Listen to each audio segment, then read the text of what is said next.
that they didn't win? No. No? People still proud to have those. Yeah. I know that might sound like loser talk. It's still I How still, about you? I still would like to get a World Series jersey, like with the little patch on there. I still would like to get that. You know, So, my next door neighbor gave his young daughter his cap from the 93 one Sick. or whatever, and I was like, I would love to have a piece of that. So Yeah. yeah, I can see why it's still. yeah. Where do you guys want to start? I think we've been kind of looking for a convincing win for 60 minutes in regulation. This clearly was it Saturday night. Yeah. So I wrote an article on sportsnet.ca. It's for everyone who's been paying attention to the Jays and wants to check in on the Leafs and get caught up. You want to be a Leafs fan again? Send me that link. Yeah, I'll send it to you. Thanks, bro. All the things that are going on.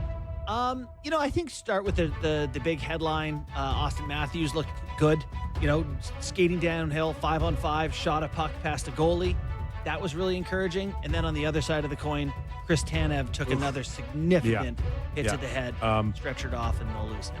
So Is that the biggest story here? I want to start with what stands out the most. Is it the fact that Chris Tanev is now back out of the lineup on IR, and what that does, or do you guys want to get into the? Let's just stick with Tanev right now. Well, sure. Yeah, I think the fact that they looked like they did Saturday was the first time this year is a significant story for sure. But Tanev is obviously a guy that last year they counted on as their number one shutdown guy. Yep. Near the league leading block shots. I'll start the conversation. I'm nervous for him.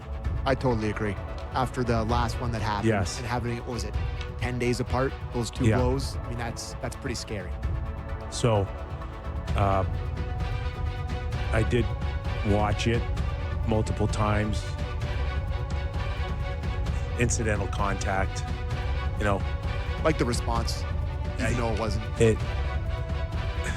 Listen, it's a significant hit. Everybody wants to kind of downplay it a little bit, but it was enough where you could get jarred, you could get twisted, and when you watch him being stretchered off the ice, the focus was the neck, guys, the neck. So I'm hoping it isn't concussion related and more precautionary on the neck.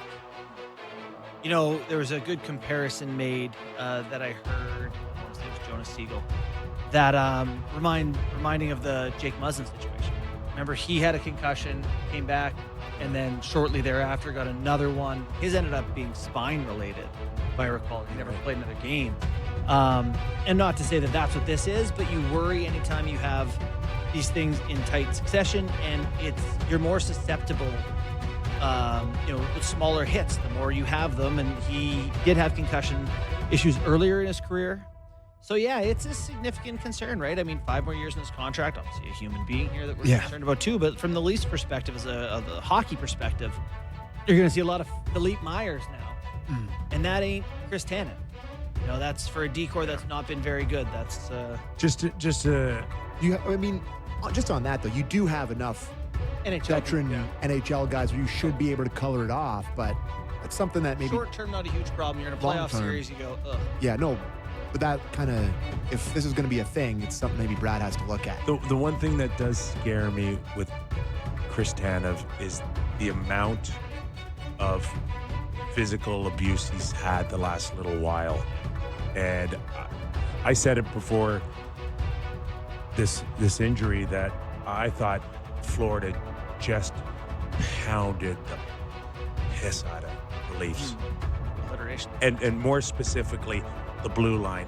And I think it was in that Amazon where Mitch Marner or somebody on the bench said, our D are getting hammered. We got to go and hit their D. Something of that nature.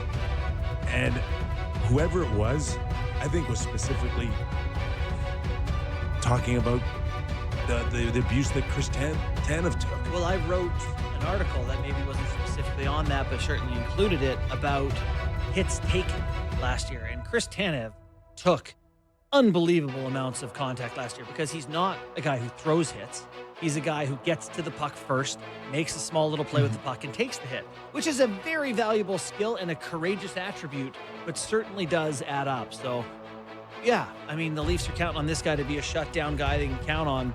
Yeah. But because of the way he plays. And not just the way he plays, But the style of the Leafs defending, I don't know if it's harder on him in Toronto than it was in Calgary or Vancouver or Dallas, but it wasn't more.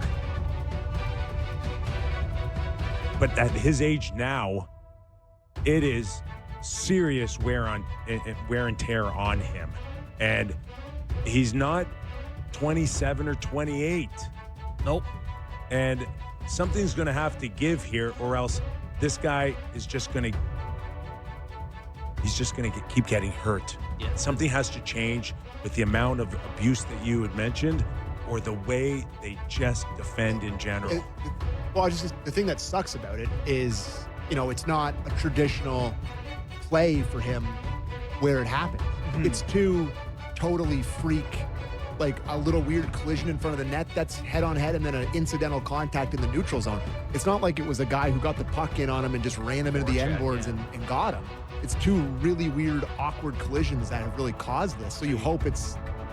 those other ones start looking a little more scary, but I don't know. The one thing you can do is we talked about them not having an F3 and not being great against rushes. If you have guys back, you can slow up the forecheck a bit. You can cut offs. You can just run interference and help your D out. So it's certainly something they need to do more of.